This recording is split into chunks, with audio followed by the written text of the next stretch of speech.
What up, YouTube Live? How's it going, everybody? Happy post Thanksgiving Day. Happy Black Friday. If you guys are among, the sea of crowds right now, stampeding over each other, trampling on each other, trying to get that, you know, biggest deal of the day, just please stay safe, okay? Stay safe.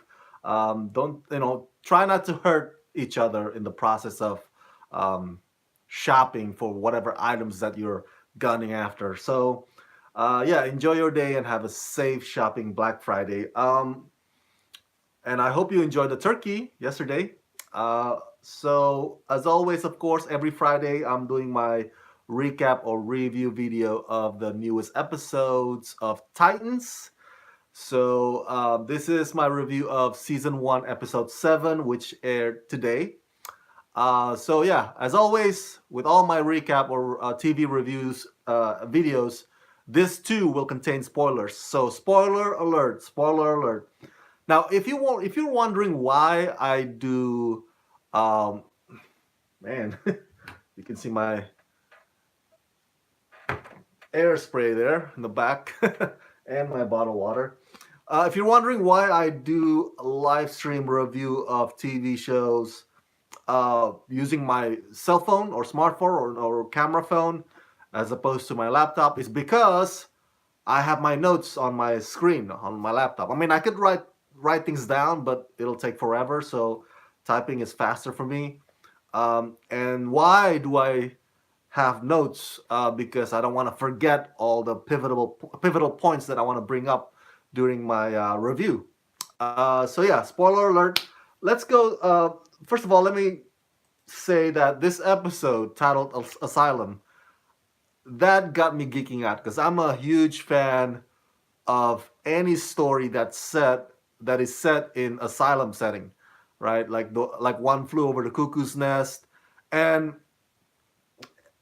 it just provides for it provides for some of the most unexpected moments, because and eccentric characters, and sometimes like in the asylum setting in the show Ash versus Evil Dead. Unfortunately, that show got canceled. But just like to this Titans episode, you get to see the characters going through their insanity as well. So I like that. I like that. You get to see some weird shit, and the director and everybody worked on the episode get to be creative in visualizing the craziness that's written on the script, because they're in an asylum. So asylum stories are always the best. They're my favorite. So, but let's break it down. Let's break down the episode here. If you've watched it, so follow along with me. First up, Rachel Roth or Raven confronts the guy that's in the bathroom, and my goodness, holy crap, that guy's ballsy, because he cuts his neck and he expects Raven to heal him, not knowing whether or not Raven has even discovered that side of her power. I mean, obviously she hasn't that point. She hasn't. So she's like all shocked and surprised that she could actually also heal people, in addition to the other stuff that she could do, and of course her dark side. Um,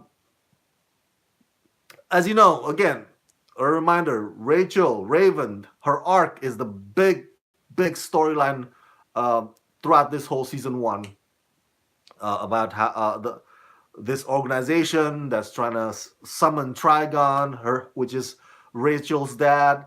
And in this episode, we get to see Rachel's biological mom, Angela, or in the comic books, Arella. So, so the guy in the bathroom, I believe he goes by the messenger. He reveals that Angela is still alive and that Angela is in an asylum. And there's this moment where Rachel was like, "Come on, let's go get her. Let's save my mom." And but Dick Grayson and Starfire are like, "Nah, I don't know. I don't know if we want to take the messenger's don't want to take the messenger at his word just like that. He could be lying, or we could walk into a trap." Uh, and Gar, at that moment, he agrees with the rest of the team members, and that pisses off Rachel. Turns out Gar was is just playing along, and that I find that to be funny because yes, sometimes I do that. Sometimes when I don't feel like when I'm in a group think or whatever teamwork, and maybe some of the team members kind of rub me the wrong way. Um, I just like playing. I just like play agree. I was like, fine, fine, whatever you want to do, whatever you say, I'll just go along with it. Because at that point, I'm too tired to argue. I'm like, I can't believe I gotta argue again with this guy. I'm exhausted. Fine, whatever you want to do. Turns out, of course, Gar wants to help Rachel. And what's funny with that part is that they I think Gar says, yeah, Gar says during that moment that you know what, if we want to go save your mother and from that asylum, if we want to get out of here, let's go in style. And in my thought, I was like, okay, go in style means, they're right now they're in Bruce Wayne's safe house or one of Bruce Wayne's safe houses. That's actually a condominium, very fancy. So I thought that that meant that they were gonna steal one of Bruce Wayne's cars that's in the garage somewhere, in the basement level of that condominium. Turns out, according to Gar, going in style means going on Uber. That's pretty funny. I like that. See, I I had a feeling that this show could be capable of some light humor every now and then. Not everything has to be all heavy and dark tone. Um, and I think Guard, by the way Guard dresses, man, I forget what Beast Boy looks like in the comic books. You can correct me if I'm wrong, but the way he dresses is like with with that jacket and with that hair, dude. That guy looks like an anime character. He looks like somebody that you would spot in an anime cosplay or anime convention. Fantastic. Just a little quick side note there. I find that to be very interesting. Uh, so the so once Rachel and Gar go off to the asylum, the first reaction that goes to my head is like, oh no, not again. How many rounds of this that we need to go through? You know what I'm talking about. In the past, well, we've gone through what 7 episodes so far. So there's been episode where with Starfire and Rachel, escape Robin, and so Robin had to travel or go far to catch up with them. And then there's another episode where it was Rachel and Robin that go far, and then Starfire has to like figure out where they are. And then there's another episode where like Robin has to leave.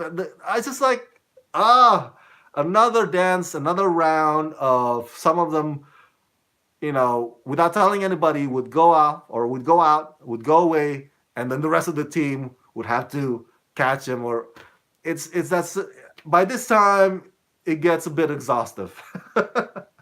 So luckily, the asylum is not in another state. It's not like from Detroit to Chicago. Um, so it was fast. It gets done in one episode. It's not about just a few characters and then the rest of the characters are doing this long road trip just to get to them. So it's not that. Um, let's talk about what happens in the asylum. I like it. As I said, I'm a big fan of asylum stories. Um, and this is one of those asylums, this crazy, crazy place where, you know, the people who work there, uh, they're not there to heal the patients.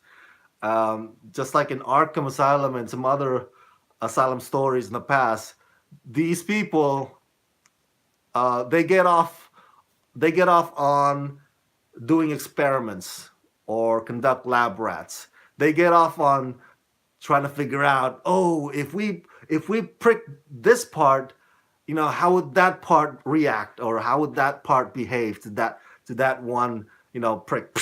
So that's what makes it insane and makes it interesting, because you never know what they could do to the Titan members. So specifically with Dick Grayson, I find his part to be fascinating because he gets injected and he's tied up to a chair But in his head, in his mind, he's in his Robin suit, and he goes from one place to the next, and he encounters his younger self, and his younger self's like, "You turned us into a monster. You made us like this. It's your fault." Now, all the Titan members in this episode, Starfire, Dick Grayson, Gar, Beast Boy, and Rachel, in this asylum, they face their fears and vulnerabilities. In the previous episodes, we kind of get to know them already a little bit better about where they came from, or their maybe sins of the past and stuff like that. In this one, they face their, I guess you could say, ghosts, demons, yeah, fears and vulnerabilities. Um, in the case of Starfire, not sure how this episode kind of illustrates her fears. I guess you could say, I guess you could argue, um, she's in this containment place where her power, her firepower gets depleted, and losing that pretty much scares her. And they even kind of some kind of poking in her, and then find out that she can regenerate. So that's another power that she could have, or she could do. Um, Rachel, the Rachel's case is not too intriguing, because all that happens is that she has a conversation with that messenger guy again, and but things do get interesting when she takes back.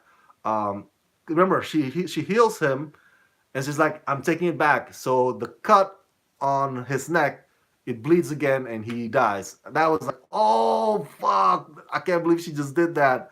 That's pretty badass. Um, in the case of Gar, or the Beast Boy, it's the most fitting of them all.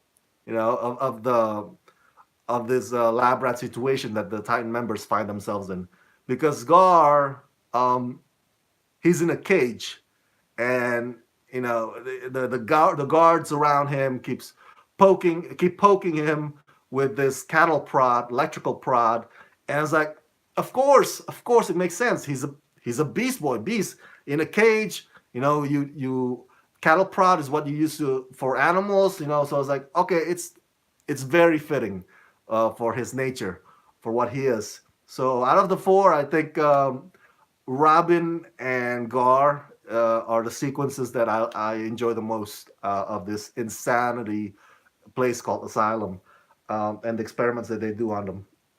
Let's see what are my notes here again. Um, Angela. Let's talk about Angela. So they reveal Angela, the mother. Rachel encounters her mother and helps her escape. And guess what? Guess who plays Angela? Actress Rachel Nichols. Holy crap! I'm a big fan of Rachel Nichols ever since the series Alias back in 2000. Yeah, the early 2000s. Do you remember Alias? With Jennifer Garner.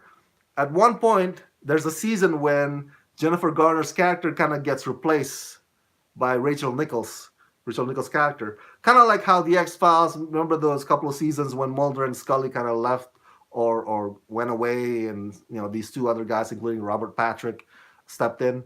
So Rachel Nichols, I've been a big fan of hers. She's also in the movie Conan the Barbarian, the one with Jason Momoa, the one that's shitty. I believe it was 2011, I want to say, or 2000, maybe 2009. My memory is kind of shot right now. Um, it's interesting to see her right now in Titans, when Jason Momoa, her Conan the Barbarian co-star, is about to have his next glory in the Aquaman movie that's coming up in a few weeks. So she's here on Titans, and her old co-star, manages to survive the disastrous Conan the Barbarian, and resurfaces as Aquaman. Um, so I love Rachel Nichols. She's also in one of my favorite movies, thrillers, called P2, where her character is stuck in a parking structure, gets chased by a serial killer. Now, Angela, for this show, obviously the iteration or her arc is different from the comic book. I don't remember Asylum in the comic books, but you can correct me if I'm wrong. Um, but this kind of gets me geeking out because it means that sooner or later we're gonna encounter also Trigon. Um, I don't. I haven't heard any news or info about who they cast in the role of Trigon. You know, because Trigon, even though he's a demon, he also takes human form, and I believe in the pages he's supposed to be strikingly handsome, strikingly charming. That's why Angela fell for him. So I'm sure they would cast somebody like Brad Pitt or something to to play Trigon. That'd be pretty cool. I can't wait for that episode. At the same time, though, after these few episodes without Hawk and Dove, kind of miss them. I kind of miss them. I kind of miss seeing Minka Kelly's cute face. So hopefully, Dove gets better from her injury and will reunite with the Titans. All right, so yeah. Um, in conclusion, overall, again, I can't say this enough. I'm liking Asylum stories like this. Um, I love how they work together to escape at the end. I love that Starfire finally uses her massive fire to destroy the whole thing because there's gas lines everywhere. Um, I think with each episode, the characters are beginning to learn more and more of the fact that they are stronger together than each of them by themselves. They're beginning to learn more and more that they need each other. Um, that if they're in separate rooms, you know, each of them by themselves, they would be vulnerable. But helping each other up, that is the key to figuring this whole thing with Rachel and defeating this whole thing called the organization. And yeah, um, again, one minor criticism, the same thing that I mentioned in the previous episodes, previous reviews of this show, is that it's so fucking dark, like literally dark. Anytime there's a hallway fight scene, like this episode also has a hallway fight scene involving Dick Grayson, and it's just like I can't see a damn thing. I lit up my computer screen to the highest degree. I was like, okay, maybe if I brighten this screen up a little bit, finally get to see the sequence. I want to enjoy the sequence, right? Kind of like Daredevil with his hallway fight scene that's supposedly one take. You could see it, and it's like, oh, cool! Look the way he kicks their ass. Look at the way the choreography goes. But I can't enjoy the same with this one, especially this episode's hallway fight scene. It's just come on now, especially the way they shoot it too. It's like too up close and not clear. Like you can't really see what's going on. So that's only one minor criticism that I have about this episode. But the rest, overall, I enjoy. I can't wait till next Friday. So thanks for tuning in. If you have seen the episode 7, and you have thoughts of your own about it, please share them in the comment section below. And as always, subscribe to my channel and ring the bell so you can get notified whenever I post new videos. And if you want to help support this channel, please do so at patreon.com/ramascreen. That's patreon.com/ramascreen. As always, let's rock this.